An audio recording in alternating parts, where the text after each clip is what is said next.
다 함께 일어나셔서 은혜를 받자 하나님께 찬양드리겠습니다. 흔들리지 않는 하나님 나라, 하나님 나라,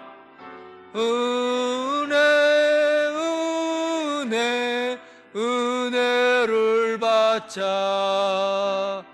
할렐루야, 은혜를 받자. 하나님이여, 주는 나의 하나님이시라. 내가 간절히 주를 찾되 물이 없어 마르고 황폐한 땅에서 내가 간절히 주를 갈망하며 내 육체가 주를 앙모하나이다. 내가 주의 권능과 영광을 보기 위하여 이같이 성소에서 주를 바라보았나이다. 아멘.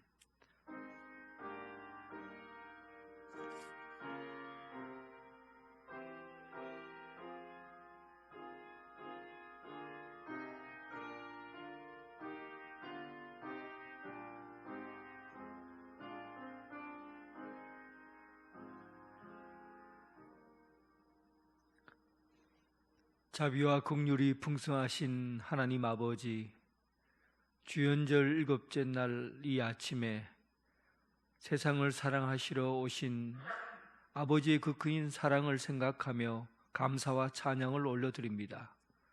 성삼위 하나님께 찬양과 존귀와 영광을 올려드립니다.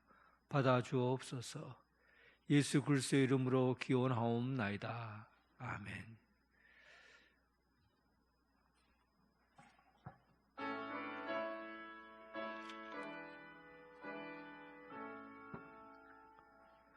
빛나고 높은 보좌와 그 위에 앉으신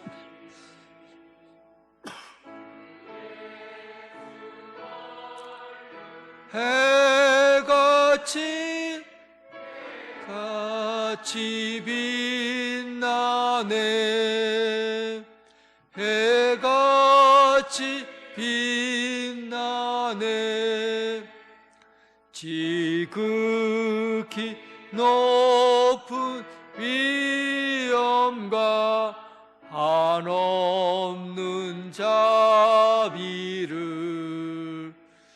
무천사 소리 합하여 늘 찬송드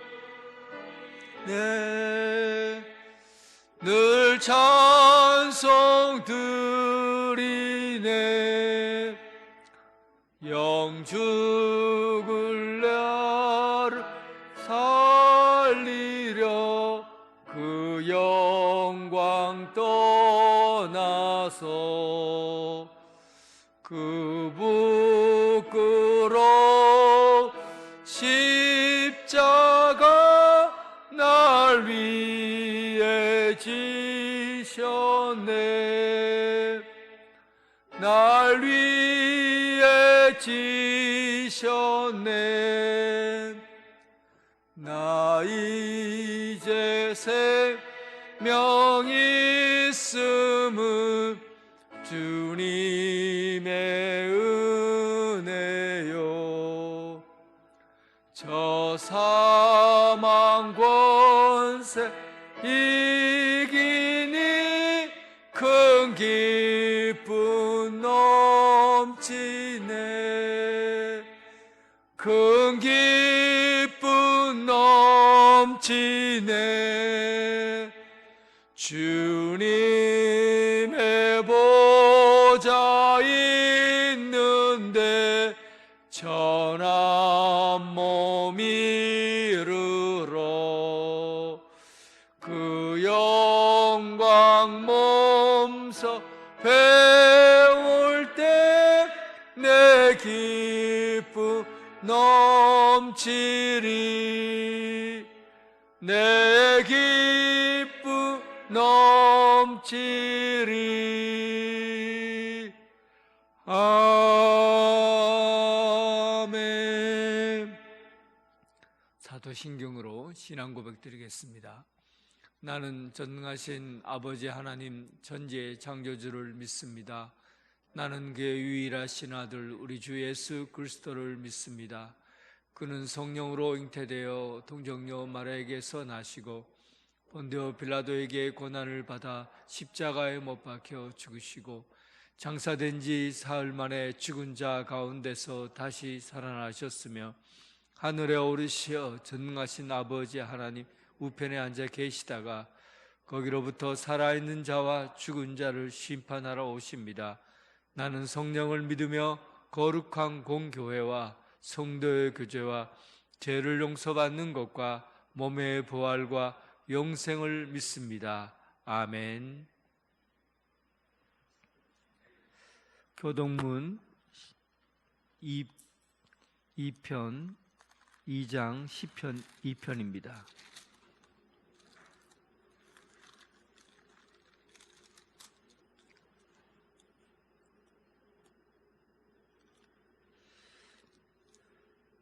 어찌하여 이방 사람들이 분노하며 민족들이 헛된 일을 꾸미는가? 여호와 그의 기름 부음 받은 자를 대적하며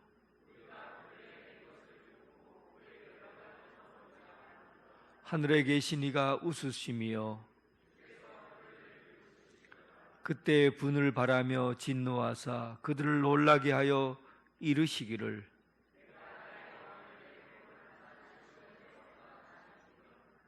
내가 여호와의 명령을 전하노라. 여호와께서 내게 이르시되 내게 구하라. 내가 이방 나라를 내 유업으로 주리니 내 소유가 땅끝까지 이르러다. 아멘.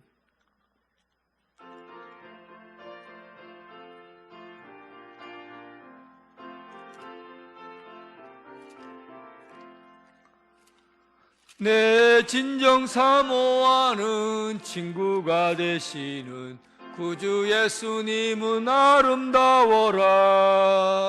산 밑에 백합하여 빛나는 새벽별 주님 영원할 길 아주 없도다.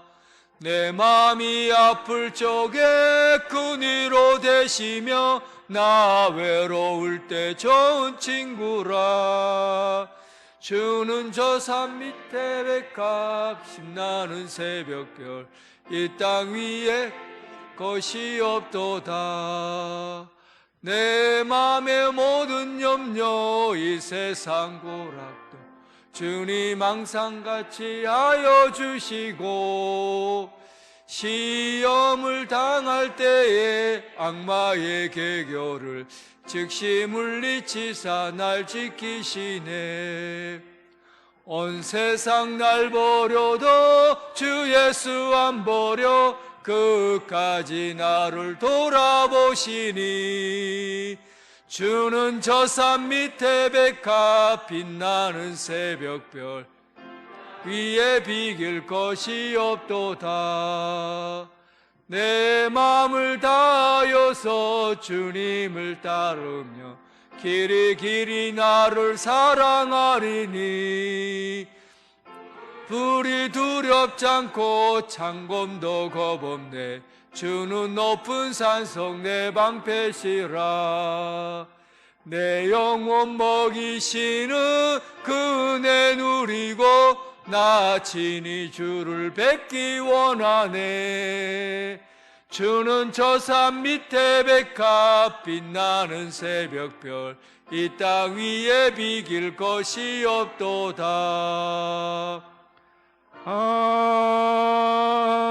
아멘. 박영장 장로님 기도하겠습니다.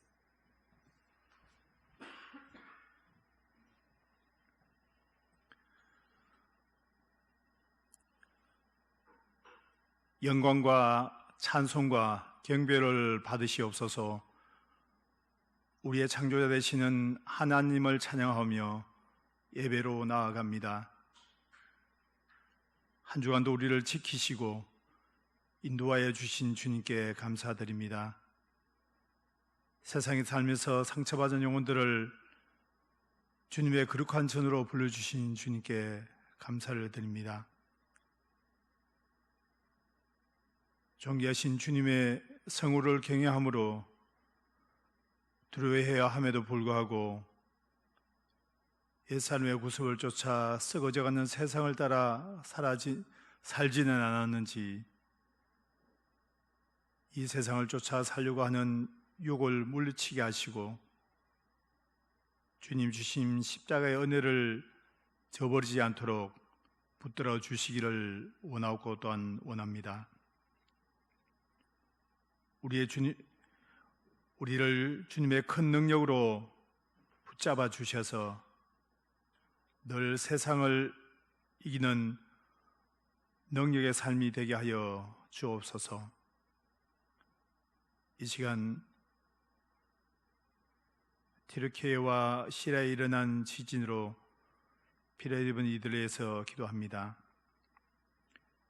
지진으로 인해 사랑하는 가족을 떠나보내고 삶의 터전을 잃어버려 슬픈 이들에게 하나님의 위로를 허락하여 주시고, 다친 이에게는 치유와 회복을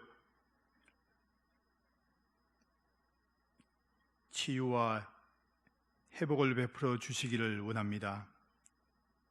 그리하여 그들이 겪은 어려움과 고통에서 하나님의 구원을 경험토록 인도하여 주시옵소서. 생존자들에게는 생존자들을 구하기 위해 일하는 이들의 안전을 지켜주시고, 어려운 이들에게 도움과 지은의 손길을 끊이지 않게 하시고, 돕는 손길을 통하여 복음이 흘러 들어가는 복된 일들이 일어나게 하여 주옵소서. 은혜와 사랑의 주님, 우리 교회를 위해 기도하오니 주님의 피값 주고 사신 이 교회가 거물말 그렇다는 뜻하고 십자가에 상실한 교회 되지 않게 하시고, 구석구석마다 피 묻은 십자가의 정신과 복음이 깊이 스며들게 하셔서 교회를 찾는 모든 신명들이 십자가의 예수 그리스도를 만나게 하시고, 가슴을 찢는 회심과 그리스도의 피조물로 그 십자가의 감격을 머리가 아닌 가슴으로 체험하는 영적 부흥이 있게 하여 주옵소서. 그러므로 우리가 하나님의 영광의 빛 가운데 거하게 하시고, 우리의 삶이 제사로 드려지는 역사가 일어나는 부흥이 있게 하여 주옵소서. 함께 연합하여 마음을 같이하며 마음의 성전을 지어가는 이 교회 되게 도와주옵소서. 주님의 몸된 교회를 위하여 봉사와 헌신의 손길을 기억하여 주옵시고, 저들의 수고를 대할 때마다 주님의 사랑하는 신앙 고백이 넘치는 저들 되게 하여 주옵소서. 말씀을 전하시는 담임 목사님과 함께하여 주셔서 우리의 영혼을 변화시키는 축복의 말씀을 전하게 하시고, 한주한 말씀을 두고 살아가는 저희들 되게 하여 주옵소서. 온 마음과 정성을 다해 드리는 찬양대 찬양을 받으시고, 저들 삶 가운데 항상 찬양이 넘치는 삶이 되게 하여 주옵소서. 우리의 구원자 되시는 예수 그리스도의 이름으로 기도드립니다. 아멘.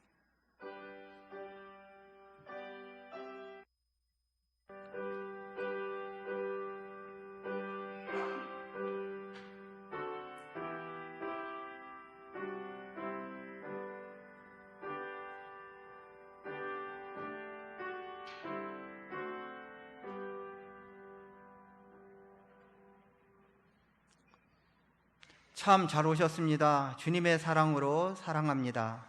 우리 교회에 처음 오신 여러분 진심으로 환영합니다. 예배 새 가족으로 등록하시고 마련된 환영 자리에 오셔서 친교를 나누시기 바랍니다. 오늘은 주언절 후 7번째 주일입니다. 주일 날 예배는 1, 2부로 나누어 1부는 오전 9시, 2부는 11시에 드립니다. 사순절 기간은 2월 20일 수요일부터 4월 8일 토요일까지입니다. 오늘 오후 찬양 예배부터 중보기도 세미나가 시작됩니다. 강사는 변인두 목사님, 대상은 전 교인. 일시는 2월 19일부터 4월 16일까지입니다. 상세 일정은 주보를 참조해 주시기 바랍니다. 오늘 각 기간 원래를 정해진 장소에서 해 주시기 바랍니다.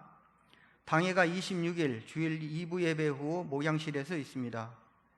교회학교 20년을 근속하신 교사 이규상 안수 집사님, 손순옥 권사님 시상이 있습니다. 2월달 점심 식사 봉사로 식사 준비는 베베성교회, 주방 설거지는 디모데 성교에서 봉사로 섬기겠습니다. 2월 생일 페스티벌이 다음 주일 오후 찬양 예배 시간에 있습니다.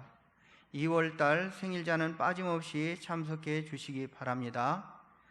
김자일 정량자 집사님 가정에서 장례감사 식사를 제공했습니다. 감사합니다. 찬송 부르면서 봉헌하겠습니다.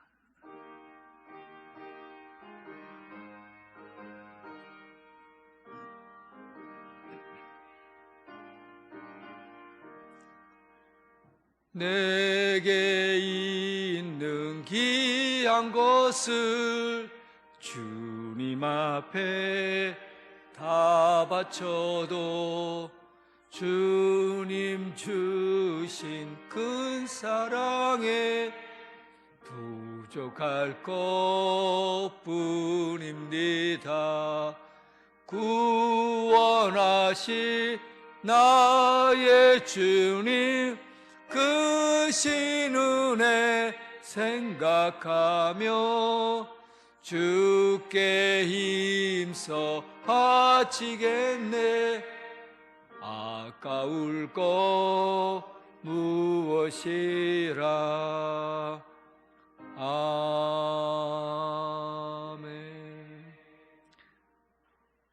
날이면 날마다 좋은 날을 허락해 주시는 하나님, 바람이 불고 비가 와도 햇볕이 들고 구름이 끼어도 날마다 하나님의 은총의 빛을 매일 내려주심을 감사합니다.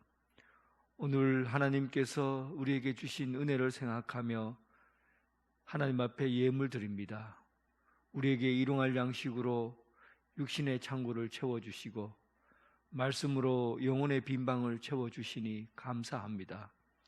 오늘 우리 하나님 앞에 드려진 10의 1조를 그리고 감사헌금과 겨자씨헌금, 선교헌금 여러 가지 제목으로 올려드리는 모든 예물들을 하나님 받아 주옵소서.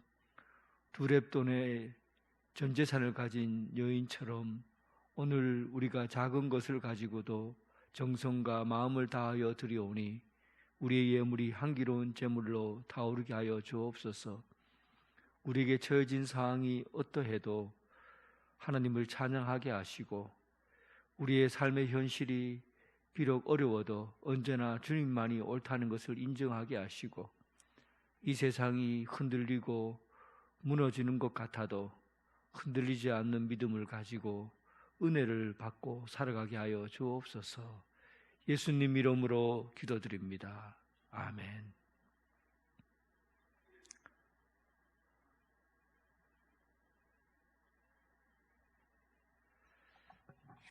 하나님께서 우리에게 주신 말씀은 마태복음 5장 21절부터 26절까지 말씀입니다. 마태복음 5장 21절에서 26절.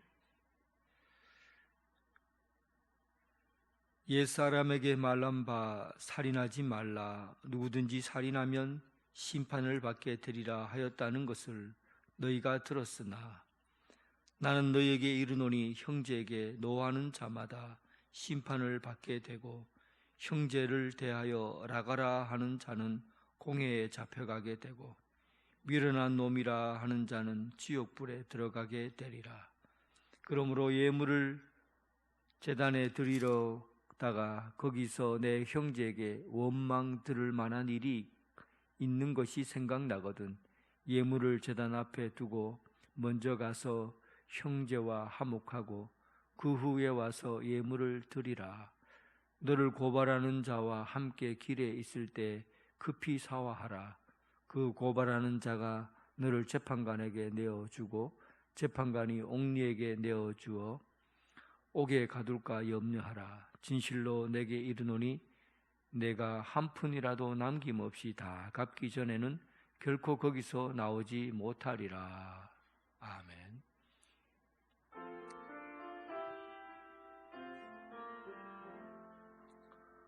아버지 한 말씀 내가 살겠네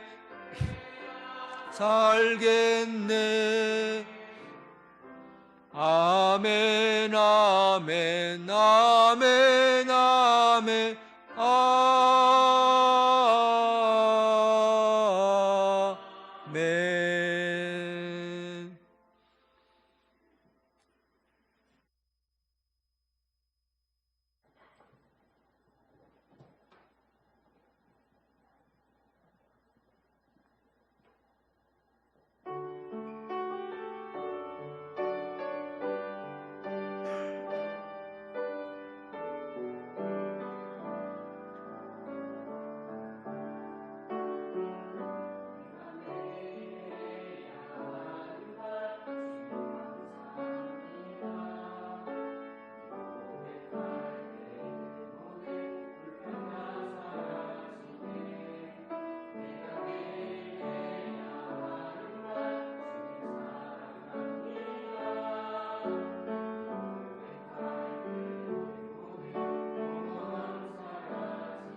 아멘.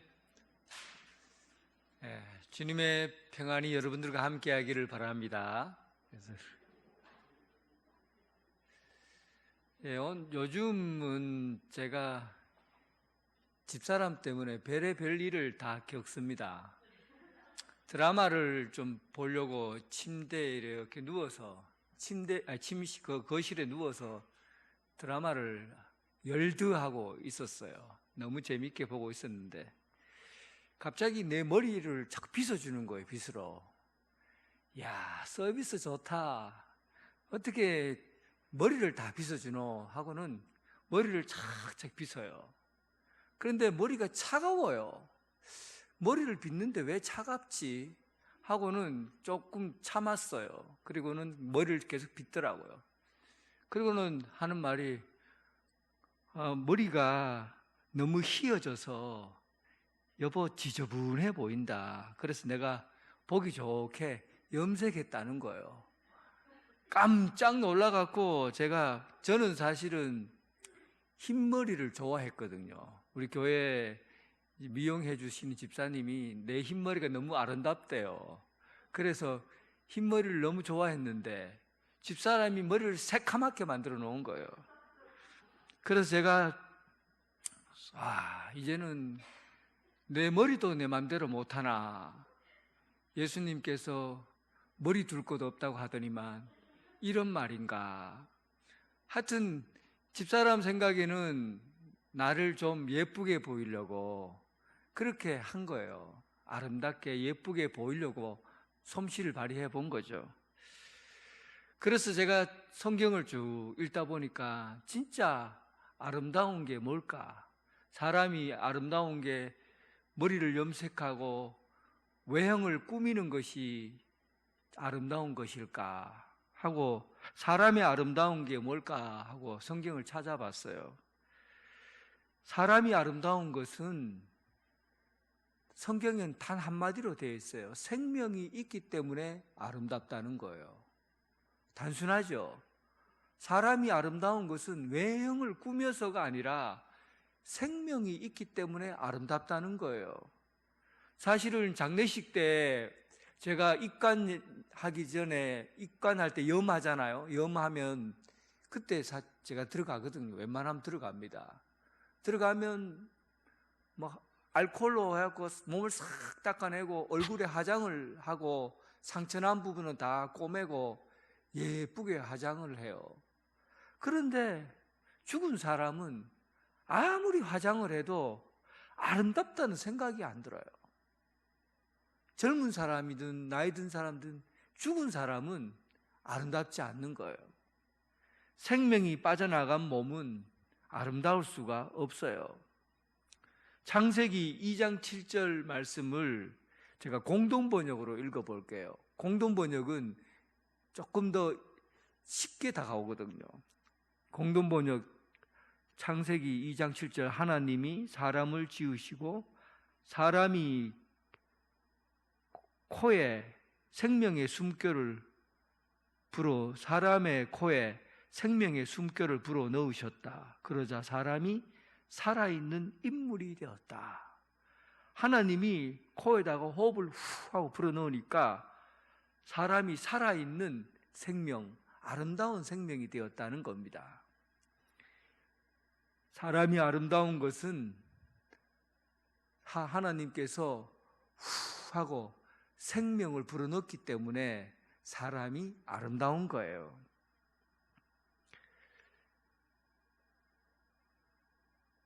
그런데 시편 90편 3절에 보니까 이 육체의 재료는 흙이라고 그럽니다. 그러니까 시편 90장 3절에 보니까 육체의 재료는 흙에 속한 것이다. 죽으면 먼지로 돌아간다는 거예요. 결국은 육체는 아무리 아름답게 꾸며도 먼지로 돼버리니까, 먼지가 아름답습니까? 아무리 아름다운 잘생긴 남자를 대표하는 장동건처럼 생겨도, 또 김태희처럼 생겨도 먼지가 되면 끝이에요. 아름다운 거 없어요. 겉으로 볼 때 아름다워 보이지만 먼지가 되어버리는 육체는 아름답다 말하지 않는 거죠. 사람이 아름다운 것은 단 한 가지 사실밖에 없습니다.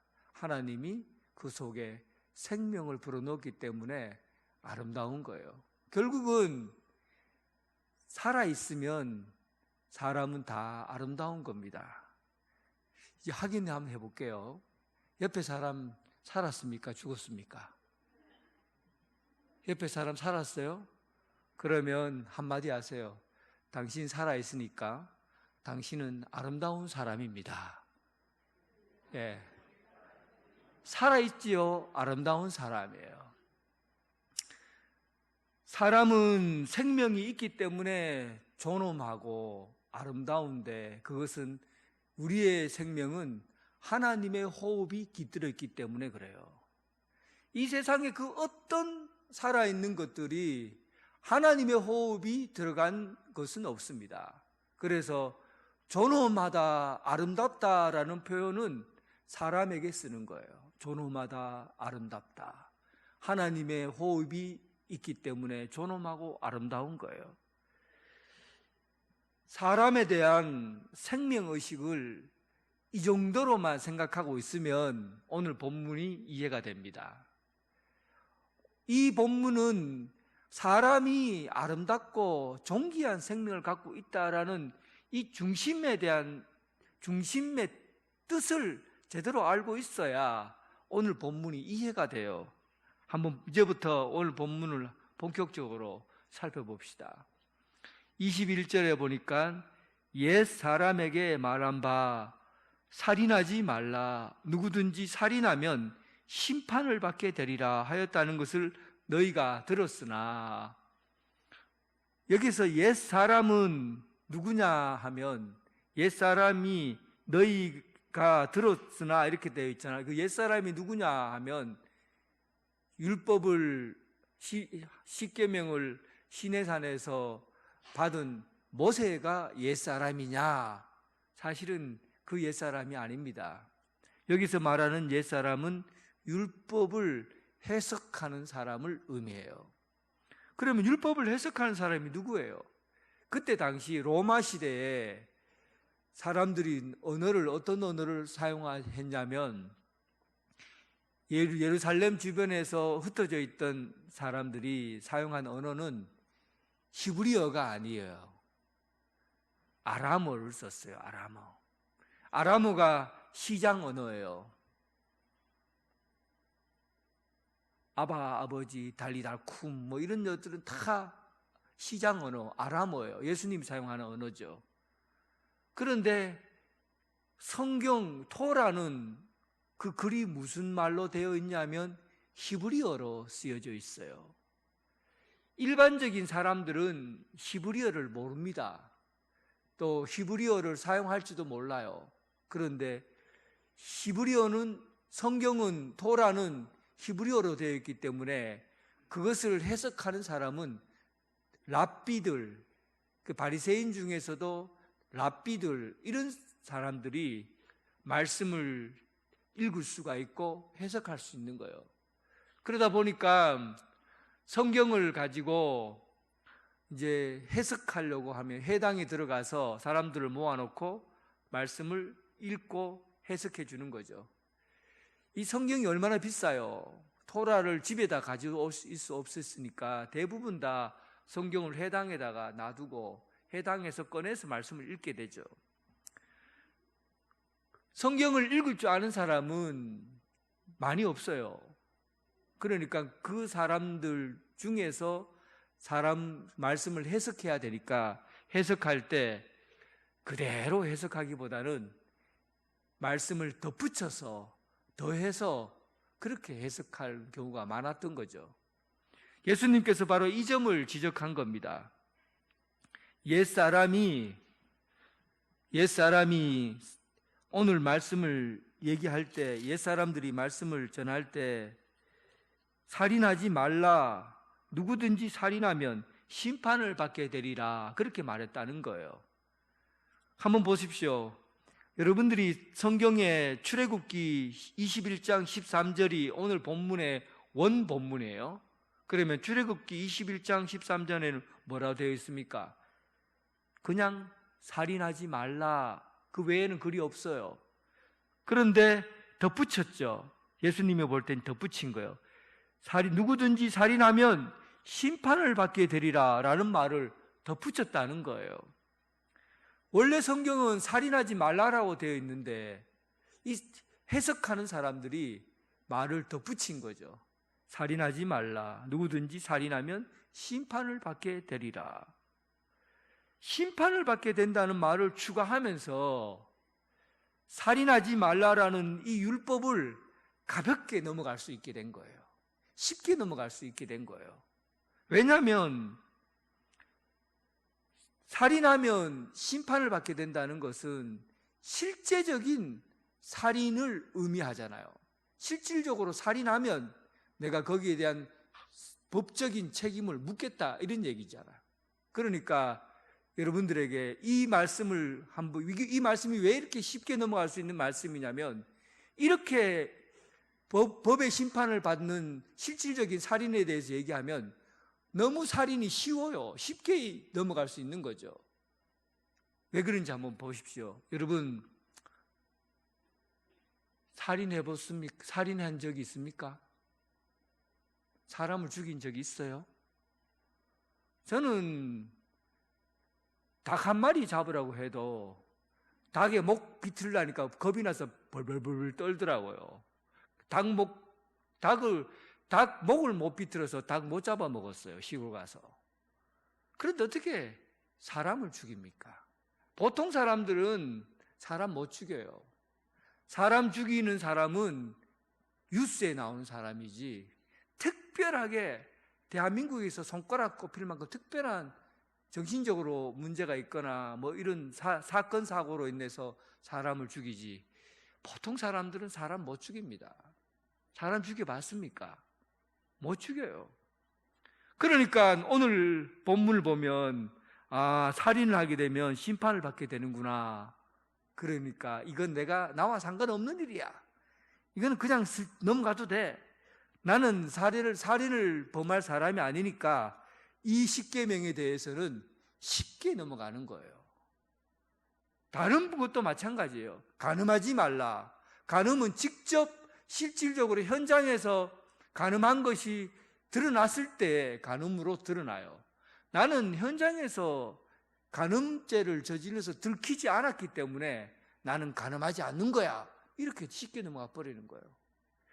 이 본문은 예수님께서 하나님이 사람을 인격적으로 하나님이 사람을 아름답게 만드시고 참으로 존귀한 존재로 만드셨다는 그것을, 그 사람을 보호하기 위해서 만든 게 사람을 살인하지 말라라고 계명을 주신 거예요. 그러니까 예수님이 볼 때는 이 계명은 단순히 실질적으로 살인이 일어났기 때문에 살인했다고 보는 이 말씀을 가지고 해석해서는 안 된다는 겁니다. 살인이 뭐냐는 거예요. 살인이 단순히 사람을 죽여서 살인이 아니라 말 한마디로 인해서 사람에게 상처를 주거나 말 한마디로 사람에게 분노를 일으키거나 하면 그것이 살인이라고 보는 거예요. 말로 사람의 인격을 부정하고 사람을 하찮은 존재로 만들어버리면 그것이 살인이라는 거예요. 이렇게 보면 여러분들 어떻습니까? 예수님이 말씀하시는 살인에 대한 태도와 바리새인들과 랍비들이 보는 살인에 대한 태도를 다르게 생각하시고 예수님이 보는 관점에서 살인을 본다면 여러분들은 살인자입니까? 아니면 살인을 해본 적이 한 번도 없는 사람입니까? 예수님의 기준을 보면 저는 살인자예요. 분노할 때도 한두 번이 분노합니까? 배고프다고 분노하고 밥 안 준다고 분노하고 무슨 아이들에게 용돈을 많이 준다고 하고 분노하고 이런 자동차 내 앞을 지나간다고 분노하고 화내고. 여러분 살인 안 했어요. 예수님의 말씀에 의하면 우리는 살인자예요.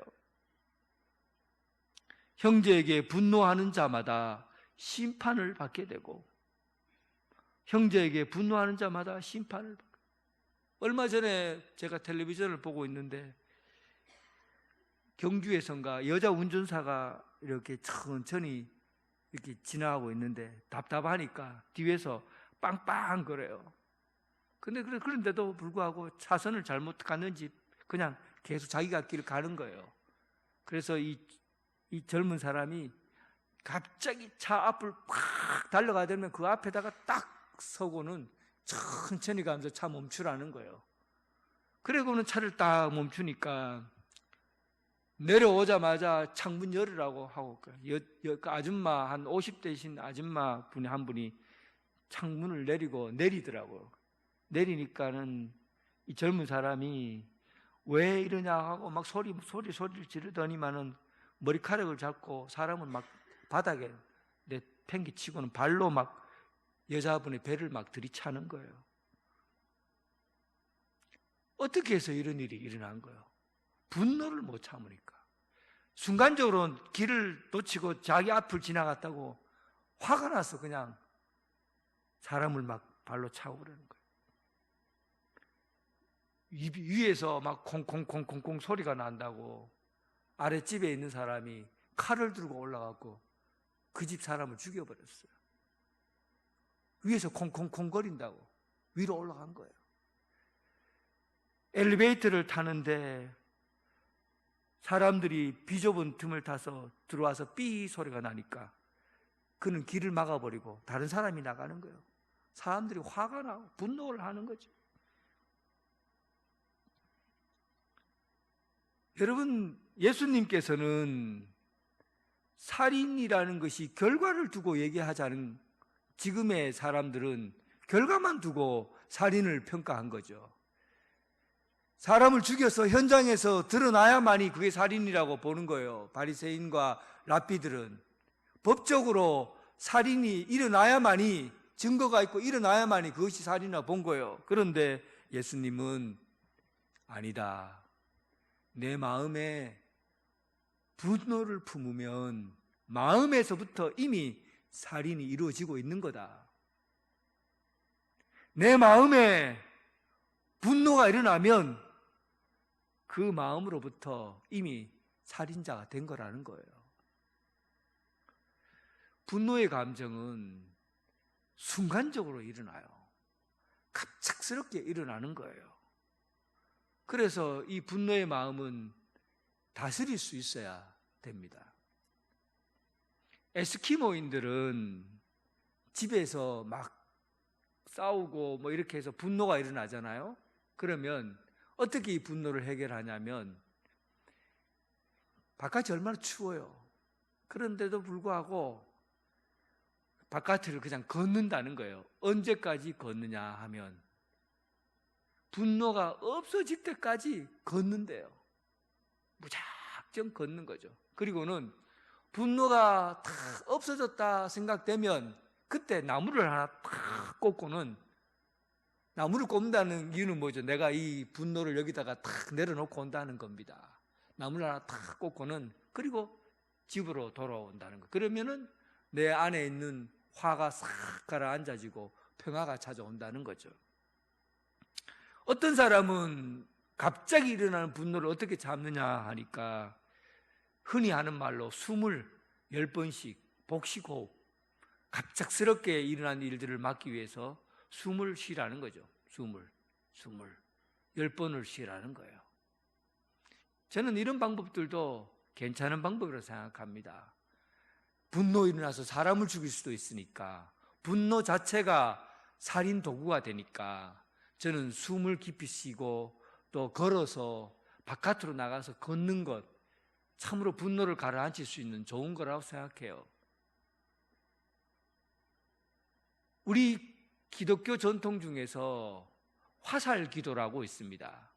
화살 기도는 급할 때 화살을 팍 쏘서 날아가는 것처럼 급할 때 하나님 앞에 드리는 짧은 기도를 화살 기도라고 그래요. 지금 분노가 나서 사람을 막 치고 싶잖아요. 그때 하나님, 내가 지금 화가 나서 주먹을 쥐고 저 양반 때리고 싶습니다. 어떻게 하면 좋겠습니까? 하나님 도와주십시오 하고 급하게 하나님 앞에 기도하는 거죠. 짧은 기도를 의미해요.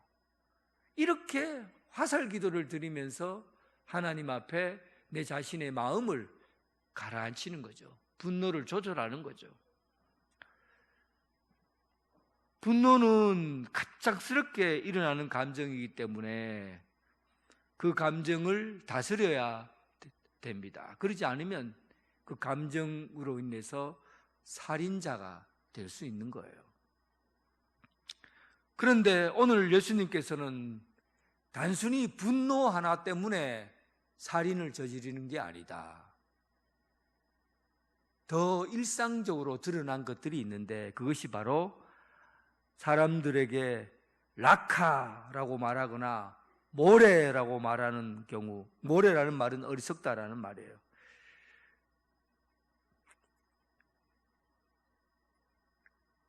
(22절) 보니까 나는 너희에게 이르노니 형제에게 노하는 자마다, 분노하는 자마다 심판을 받게 되고 형제를 대하여 라가, 이게 라가라는 말은 정확하게 번역하면 목에서 가래 끓는 소리, 라카 뭐 이런 말이에요. 모래, 날카롭고 아주 날카롭고 쎄 소리가 나는, 아주 사람에게 들으면 기분 나쁜 소리예요. 뭐 욕들이 대부분 그렇잖아요. 라카라는 의미는 별 의미는 없어요. 그런데 들으면 기분이 나빠요. 욕이니까. 뭐 어떤 사람은 그걸 해석할 때 돌대가리, 뭐 돌대가리 같은 놈아, 뭐 이런 말이라고 하는데 실제로는 이거보다 훨씬 더 아무런 의미는 없지만은 들으면 욕이다라는 걸 알 수 있는 그런 말이에요. 라카. 우리나라 소설이나 이런 것들이 세계적인 소설로 잘 드러나지 않는 이유가 있대요. 그거는 우리나라의 그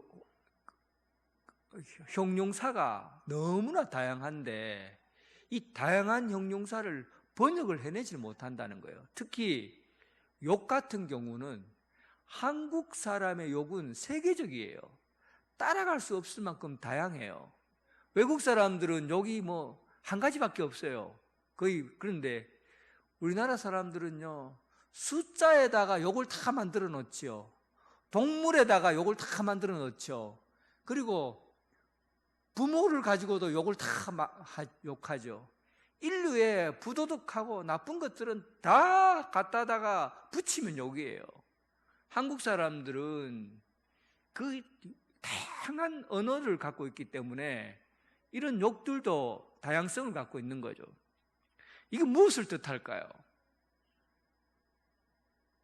좋은 점으로 보면 감성이 풍부하다고 볼 수가 있고, 나쁜 쪽으로 보면 한국 사람들이 굉장히 감정적이라는 거예요. 감정적이라는 거예요. 그래서 사람들보다도 열정적이란 말은 화를 자주 내고 화를 내면서 이 다양한 욕들로 인해서 자기가 표현을 할 수 있다는 거죠.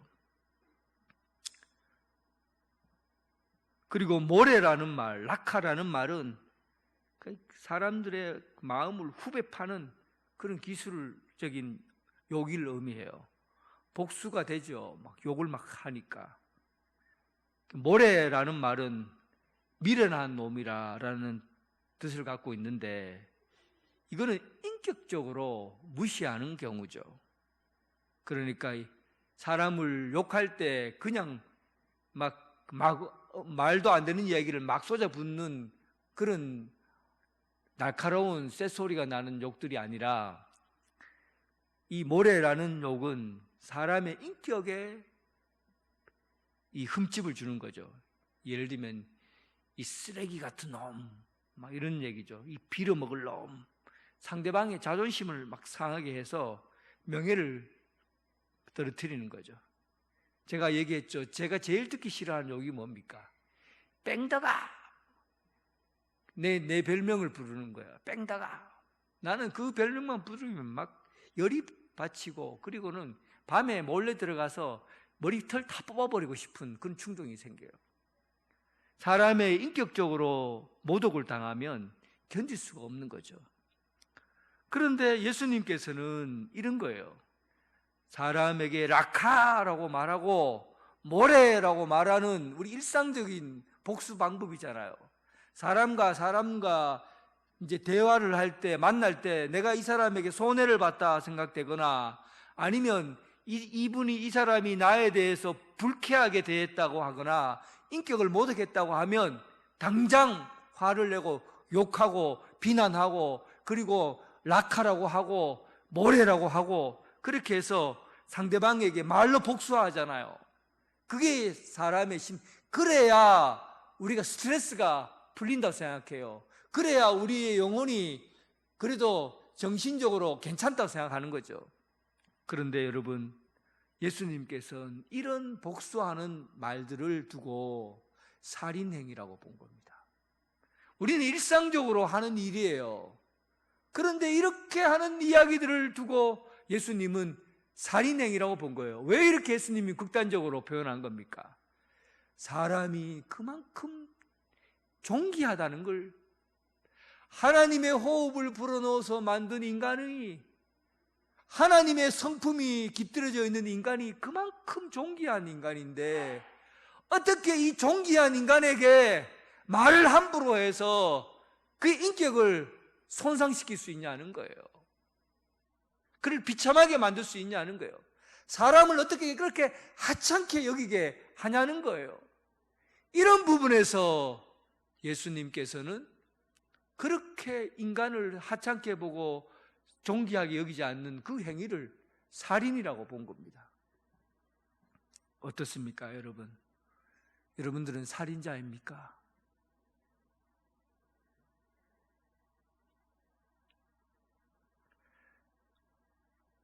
오늘 주님께서는 그렇다면 우리가 어떻게 이런 사람을, 우리 이런 인간관계에서 벌어지는 살인 행위들이 일어나고 있는 이곳에서 어떻게 하면 우리가 살인하지 말라라는 계명을 지킬 수가 있을까? 이제 고민이 되지 않습니까? 살인하지 말라. 이제 다른 사람의 이야기가 아니고 나의 이야기인 거예요. 그때 예수님께서는 본문 말씀에 이렇게 말씀을 합니다. 그러므로 예물을 제단에 드리러다가 거기서 내 형제에게 원망 들을 만한 일이 있는 것이 생각나거든 예물을 제단 앞에 두고 먼저 가서 형제와 화목하고 그 후에 와서 예물을 드리라. 결국은 인간관계에서 벌어지고 있는 이 일들이 그 안에 원망을 들을 만한 일들로 이 관계되어져 있는 것이 결국은 사람을 욕하고 비난하고 화를 유발시키는 그런 일이 되니까 혹시 손해를 봐서 화가 나고 또 사람들에게 비난하고 시기하고 질투해서 사람을 미워하고 그런 마음이 생겨서 관계에서 문제가 생기거든. 그러면은 하나님 앞에 와서 예배 드리기 전에, 제물 헌금하기 전에 형제하고 먼저 화해하고 돌아오라는 겁니다. 사람을 가장 소중히 여기는 사람은 용서하는 마음을 가진 사람입니다. 용서하는 마음을 가지면 사람을 존귀하게 여기고 사랑할 수가 있는 거예요. 어떤 사람은 바리새인들과 세리들은 이렇게 생각한 거예요. 바리새인들이 이렇게 생각한 거예요. 하나님 앞에 예배드리면, 헌금하면 내가 세상에서 잘못하고 인간관계를 잘못해도 나는 내 도리를 다 한 거다, 이렇게 생각한 거예요. 여러분들도 그런 분이 있지 않습니까? 내가 이웃과의 관계는 아주 나쁘게 하고는, 이웃과의 관계는 제 멋대로 하고는 하나님 앞에 나와서 봉사하고 예배 잘 드리고 헌금하고 그렇게 신앙생활을 그냥 예배 드리는 데 집중해서 잘하면은 이웃과 관계는 어떻게 되든지, 가정과의 관계는 어떻게 되든지 상관없다, 이렇게 생각하는 사람이 있어요? 오늘 예수님께서 이 부분을 얘기한 거예요.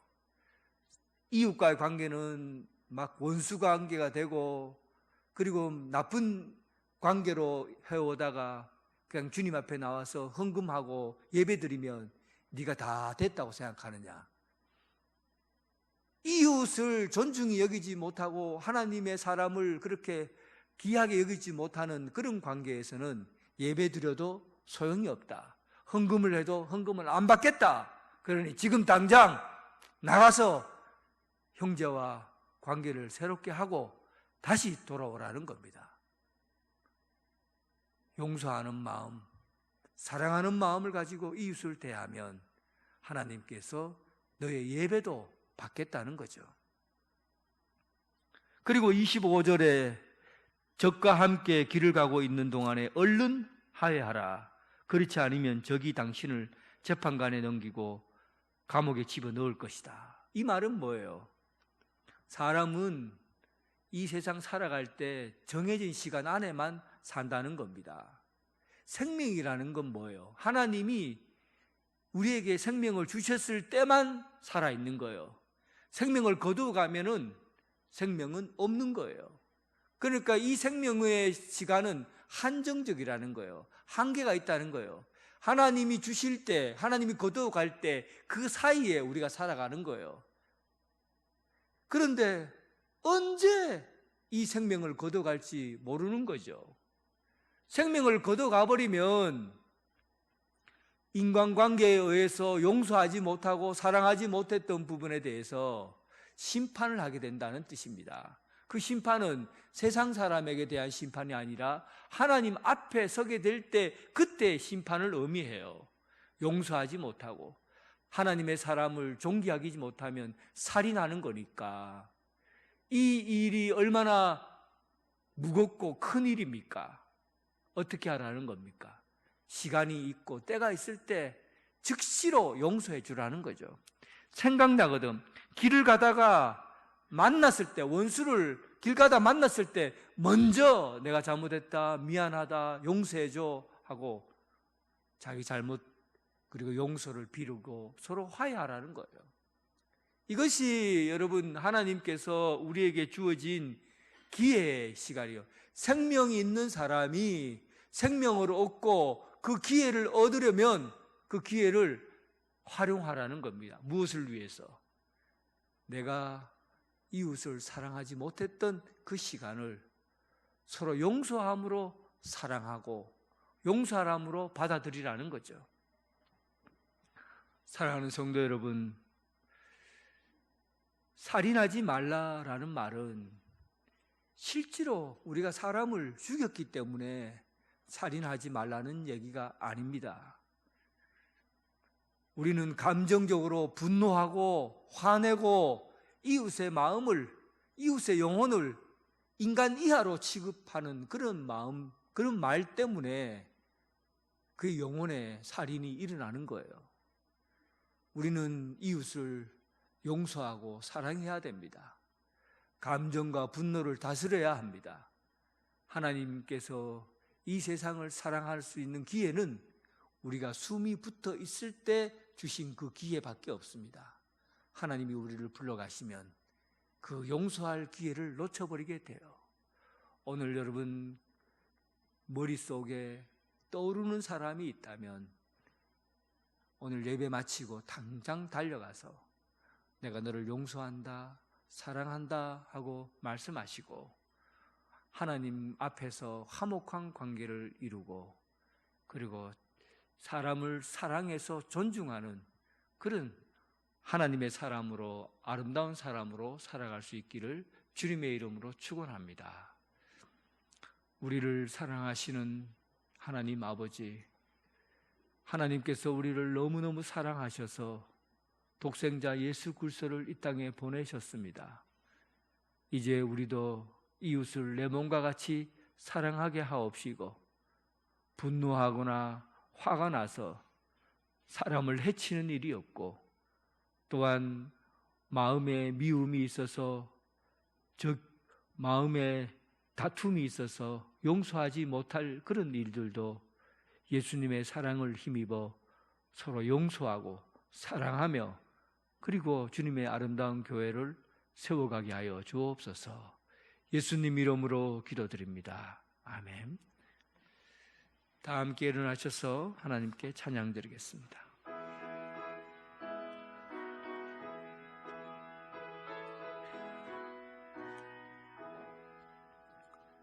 아버지여 나의 마음을 맡아 주관하시고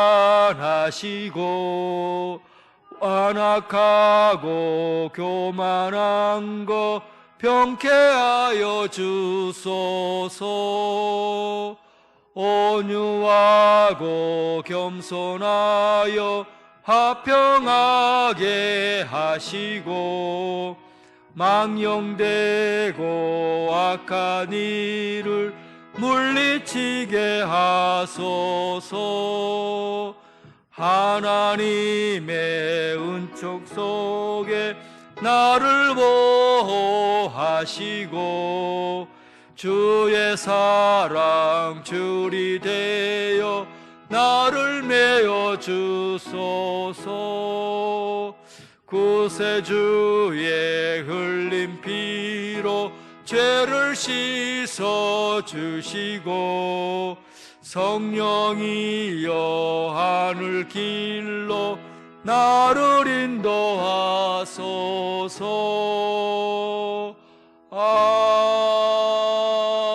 아멘.